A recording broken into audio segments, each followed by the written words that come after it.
બોલો શ્રી ગરુડજી ભગવાન કી જય હો।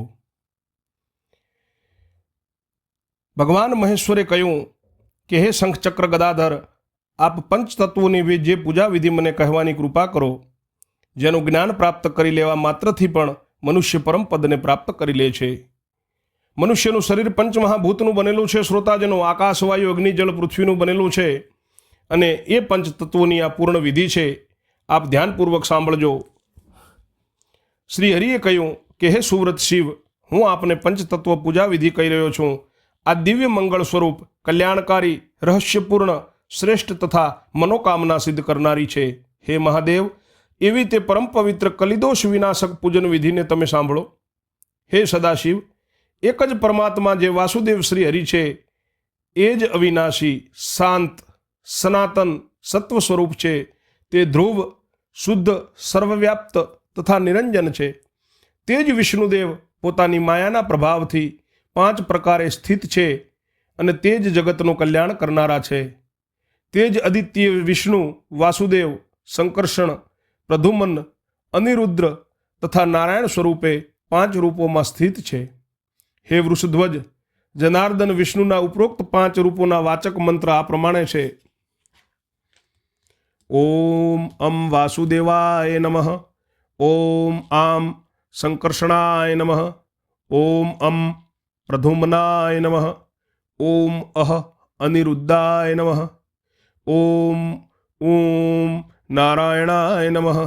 આ 5 મંત્ર ઉપરના 5 દેવતાઓના વાચક છે, જે સઘળા પાપ, મહાપાતકોના વિનાશક, પુણ્યદાયી તથા સમસ્ત રોગોને દૂર કરનારા છે। હવે હું આપને મંગળમય પંચતત્વાર્ચન વિધિ કહું છું। હે શિવ, પંચતત્વને જે વિધિથી અને જે મંત્રો દ્વારા સંપન્ન કરવી જોઈએ તે તમે સાંભળો। આ 5 દેવોની પૂજામાં સર્વપ્રથમ સ્નાન કરીને વિધિવત સંધ્યા કરવી જોઈએ। પછી હાથ પગ ધોઈને પૂજા કક્ષમાં પ્રવેશ કરીને સાધકે આચમન કરીને સુખાસન ઉપર બેસીને અમ ક્ષૌમ રમ આ મંત્રથી શ્વસનાદિ ક્રિયા કરવી। તે વાસુદેવ કૃષ્ણ જગતના સ્વામી પીળા રેશમી વસ્ત્રોથી વિભૂષિત, હજારો સૂર્યના કિરણો જેવા તેજસ્વી તથા દેદીપ્યમાન મકરાકૃતિ કુંડળોથી સુશોભિત છે, એવા તે ભગવાન કૃષ્ણનું પોતાના હૃદય કમળમાં ધ્યાન કરવું જોઈએ। અને ત્યાર પછી ભગવાન સંકર્ષણનું ધ્યાન કરવું। પછી યથાક્રમે પ્રદ્યુમન, અનિરુદ્ધ તથા શ્રીમન્નારાયણના સ્વરૂપનું ધ્યાન કરીને તે દેવાધિદેવની ઉત્પન્ન થયેલા ઇન્દ્રાદિ દેવોનું ધ્યાન કરીને મૂળ મંત્ર દ્વારા બંને હાથે વ્યાપક રૂપે કરન્યાસ કરવો। ત્યાર પછી અંગન્યાસના મંત્રોથી અંગન્યાસ કરવો। હે મહાદેવ સુવ્રત, તે ન્યાસ અને પૂજાના મંત્રો આ પ્રમાણે છે। ઓમ આમ હૃદયાય નમઃ, ઓમ ઈ શીર્ષે નમઃ, ઓમ ઓમ શિખાય નમઃ, ઓમ એમ કવચાય નમઃ, ઓમ આમ નેત્રત્રયાય નમઃ, ઓમ અહ અસ્ત્રાય ફટ, ઓમ સમસ્ત પરિવારાયાચ્યુતાય નમઃ, ઓમ ધાત્રે નમઃ, ઓમ વિધાત્રે નમઃ, ઓમ આધાર શક્તે નમઃ, ઓમ કુર્માય નમઃ, ઓમ અનંતાય નમઃ, ઓમ પૃથિવ્યે નમઃ, ઓમ ધર્માય નમઃ, ઓમ જ્ઞાનાય નમઃ, ઓમ વૈરાગ્યાય નમઃ, ઓમ ઐશ્વર્યાય નમઃ, ઓમ અધર્માય નમઃ, ઓમ અજ્ઞાન્યાય નમઃ, ઓમ અનેશ્વર્યાય નમઃ, ઓમ અમ અર્કમંગલાય નમઃ, ઓમ સોમ સોમમંડલાય નમઃ, ઓમ વમ વહી મંડલાય નમઃ, ઓમ વમ વાસુદેવાય પરબ્રહ્મણે શિવાય તેજો રૂપાય વ્યાપીને સર્વદેવાધિદેવાય નમઃ, ઓમ પાક્તજન્યાય નમઃ, ઓમ સુદર્શનાય નમઃ, ઓમ ગદાય નમઃ, ઓમ પદ્માય નમઃ, ઓમ શીર્ષે નમઃ, ઓમ હૃદયે નમઃ, ઓમ પુષિટ્યે નમઃ, ઓમ ગીત્યે નમઃ, ઓમ શક્ત્યે નમઃ, ઓમ પ્રીત્યે નમઃ, ઓમ ઇન્દ્રાય નમઃ, ઓમ અગ્નયે નમઃ, ઓમ યમાય નમઃ, ઓમ નૈઋત્યય નમઃ, ઓમ વરુણાય નમઃ, ઓમ વાયવે નમઃ, ઓમ સોમાય નમઃ, ઓમ ઈશાનાય નમઃ, ઓમ અનંતાય નમઃ, ઓમ બ્રહ્મણે નમઃ, ઓમ વિશ્વક્ષેનાય નમઃ। ત્યાર પછી ઓમ પદ્માય નમઃ બોલીને સ્વસ્તિક અને સર્વતોભદ્રાદિ સ્થાપનોનું નિર્માણ કરીને તેમાં આ જ મંત્રોથી દેવોનું પૂજન કરવું જોઈએ। મૂળ મંત્રથી પાદ્ય વગેરે અર્પણ કરીને સ્નાન, વસ્ત્ર, આચમન, ગંધ, પુષ્પ, ધૂપ, દીપ તથા નૈવેદ્ય અર્પણ કરીને નમસ્કાર તથા પ્રદક્ષિણા કરવી। હે ભગવાન શંકર, ત્યાર પછી યથાશક્તિ મૂળ મંત્રનો જપ કરીને તે પ્રભુને સમર્પિત કરી દેવો। ત્યાર પછી ભગવાન વાસુદેવનું સ્મરણ કરીને આ સ્ત્રોત્રનો પાઠ કરવો। ઓમ નમો વાસુદેવાય નમઃ, સંકર્ષણાય ચ પ્રદ્યુમ્નાયાદિદેવાય નિરુદ્ધ્યાય નમો નમઃ, નમો નારાયણાયેવ નરાણાપતયે નમઃ, નરપૂજ્યાય કીર્ત્યાય સ્તુત્યાય વરદાય ચ અનાદિનિધન્યાયેવ પુરાણાય નમો નમઃ। सृष्टिसंहार कर्ते च भ्रमणः पतये नमः। नमो वै वेदवेद्याय शङ्खचक्राधराय च कलिकल्मषहत्रे च सुरेशाय नमो नमः। संसारवृक्षचेच्छेत्रे च मायाभेत्रे नमो नमः।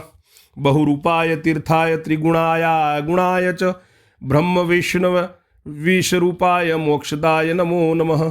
मोक्षद्वाराय धर्माय निर्वाणाय नमो नमः। सर्वकामप्रदायेव परब्रह्मण स्वरूपिणे संसार सागरे घोरे निमग्नं मा समुद्र त्वदन्यो नास्ति देवेश्व नास्ति त्रात्या जगत्प्रभो त्यामेव सर्वगं विष्णु गतोऽहं शरणं ततः ज्ञानदीप प्रदानेन तमो मुक्तं प्रकाशय। हे वासुदेव, हे संकर्षण, आपने नमस्कार। हे प्रद्युम्न आदिदेव अनिरुद्ध, आपने नमस्कार। हे नारायण नराधिपति, आपने नमस्कार। कीर्तन करवा योग्य मनुष्योना पूजनीय स्तुति करवा योग्य वरदान आपनारा आदि अंतरहित सनातन प्रभुने वारंवार नमस्कार। सृष्टि ने संहार करता ब्रह्माना पण स्वामी तथा शंख चक्र गदाधारी भगवान विष्णुने नमस्कार छे, नमस्कार छे। कलयुगना दोषोने नष्ट करनारा देवोना स्वामी आपने वारंवार प्रणाम करूं छूं। संपूर्ण जगतरूपी मूળ વૃક્ષનું છેદન કરનારા, માયાનું ભેદન કરનારા, અનેક રૂપ ધારણ કરનારા, તીર્થ સ્વરૂપ સત્વરજસ અને તમો રૂપ તથા વાસ્તવમાં નિર્ગુણ તથા બ્રહ્મા વિષ્ણુ ને શિવ આ ત્રણ રૂપોમાં સ્થિત રહેનારા મોક્ષદાયક ભગવાન વિષ્ણુ પરમેશ્વરને નમસ્કાર છે। મોક્ષના દ્વારદશમાં ધર્મ સ્વરૂપ નિર્વાણ રૂપ સમસ્ત અભિષ્ટોના પ્રદાતા પરબ્રહ્મ સ્વરૂપ આપને વારંવાર નમસ્કાર છે। આ અથાહ સંસાર સાગરમાં હું ડૂબી રહ્યો છું, आप मारो उद्धार करो। हे देव देवेश्वर, हे जगतना स्वामी, आपना सिवाय मारो कोई रक्षक नहीं।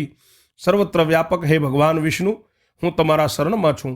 हे भगवान, ज्ञान रूपी दीपक ने प्रज्वलित करी मारा अज्ञान रूपी अंधकार ने दूर करीने मने प्रकाशित करो। आ प्रमाणे सगळा संकटों ने दूर करनारा देवेश भगवान वासुदेवनी स्तुति करीने हे नीललोहित शिव बीजा वैदिक स्त्रोत पाठोथी पण स्तुति करीने पंच तत्वोथी युक्त भगवान विष्णुનું હૃદયમાં ધ્યાન ધરવું અને ત્યાર પછી વિસર્જન કરવું જોઈએ। આ પ્રમાણે હે શંકર, સંપૂર્ણ કામનાઓ સિદ્ધ કરનારી વાસુદેવની શ્રેષ્ઠ પૂજા મેં કહી। આ પ્રમાણે પૂજા કરવાથી મનુષ્ય કૃતકૃત્ય થઈ જાય છે। હે રુદ્ર, જે વ્યક્તિ આ પંચ તત્વાર્ચનને વાંચે છે, સાંભળે છે અથવા બીજાને સંભળાવે છે તે વિષ્ણુ લોકને પ્રાપ્ત થાય છે। બોલો શ્રી મહાકાળી માત કી જય હો।